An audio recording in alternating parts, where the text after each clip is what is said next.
Sahabat setia Gowori yang dikasihi Tuhan, Shalom. Hari ini adalah Selasa 9 Juli 2024. Mari kita bersama-sama menimba inspirasi hidup dari firman Tuhan yang akan kita renungkan hari ini, yang diambil dari Injil Matius 9 ayat 32 sampai dengan 38.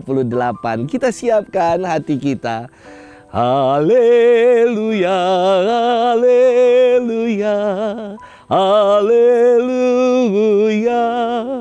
Aku ini gembala yang baik, sabda Tuhan.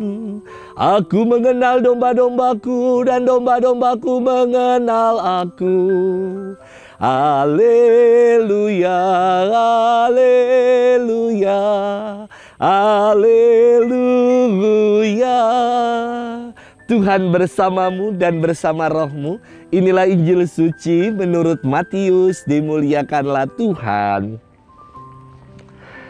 Pada suatu hari dibawalah kepada Yesus seorang bisu yang kerasukan setan. Setelah setan diusir, orang bisu itu dapat berbicara. Maka heranlah orang banyak, katanya. Hal semacam itu belum pernah dilihat orang Israel. Tetapi orang Farisi berkata, dengan kuasa penghulu setan ia mengusir setan. Demikianlah Yesus berkeliling ke semua kota dan desa.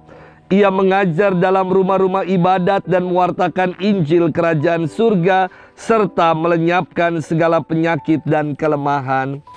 Melihat orang banyak itu, tergeraklah hati Yesus oleh belas kasih kepada mereka, karena mereka lelah dan terlantar seperti domba yang tidak bergembala. Maka kata Yesus kepada murid-muridnya, tuaian memang banyak, tetapi sedikitlah pekerjanya.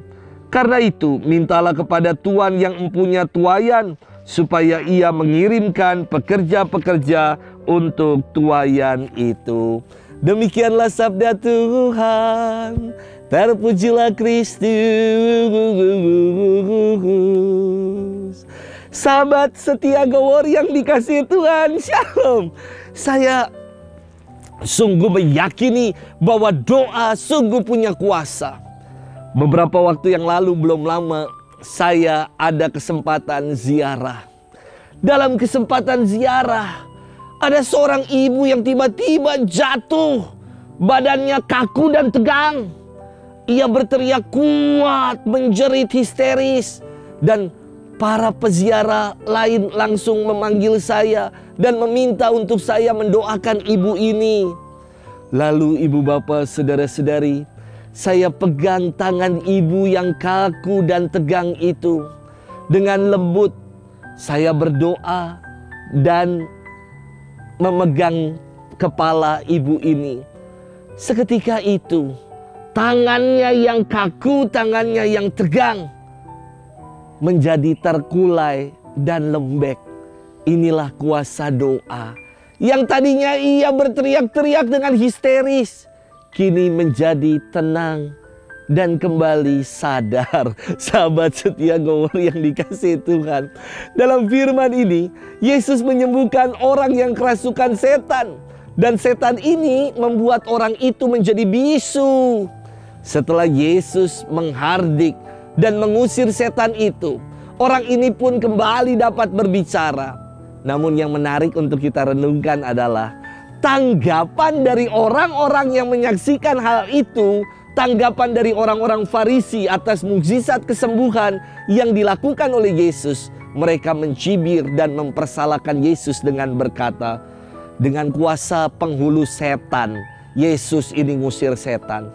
Ini kan dasar setan kan, mulutnya yang seperti itu. Orang berbuat baik, menyembuhkan orang, mewartakan kabar gembira, malah disetan-setanin coba. Ini pasti kerjaan setan yang seperti itu. Yesus tidak pernah mencari masalah, tetapi justru dirinya disalahkan. Kehadiran Yesus adalah untuk menyelesaikan masalah, tetapi malah dirinya dipersalahkan coba. Ia tidak pernah cari masalah, tetapi justru disalah-salahkan. Inilah yang dilakukan oleh Yesus. Walaupun dirinya dipersalahkan, dirinya disalah-salahkan, namun ia tidak berhenti melakukan kebaikan. Dirinya tetap melakukan karya-karya yang baik bagi banyak orang. Sahabat setia Gowori yang dikasihi Tuhan, selesai saya mendoakan ibu itu, beberapa peserta ziarah bertanya kepada saya, "Romo, kalau ada yang kayak gitu, doanya tadi Romo doa apa?" Masa saya bilang rahasia dong? Saya katakan, saya hanya mendoakan doa yang diajarkan oleh gereja. Bapa kami, Salam Maria, aku percaya dengan iman doa kita punya kuasa ketika kita meyakini. Maka saya ingin mengajak kita semua, para sahabat setia Gowori yang dikasihi Tuhan, untuk waspada atau mawas diri terhadap modus operandi atau cara kerja dari roh jahat. Roh jahat itu cara kerjanya adalah suka mencela orang yang melakukan perbuatan baik. Roh jahat itu iri dengan yang lain. Roh jahat itu tidak suka dengan kebaikan. Dalam bahasa Latin mungkin modus operandi roh jahat ini disebut nyinyir. Nyinyir mah bukan bahasa Latin ya. Maka saya ingin mengajak, setelah kita menyadari cara kerja roh jahat itu, jangan sampai kita pun dirasuki dan menjadi pribadi yang nggak mau melakukan kebaikan, iri dan sirik ketika ada orang lain melakukan kebaikan, dan mencela ketika orang lain melakukan kebaikan. Semoga kita tidak menjadi pribadi yang seperti itu. Lakukan selalu yang baik, meskipun kadang-kadang kita mengalami sesuatu yang tidak baik, tetap lakukan yang baik.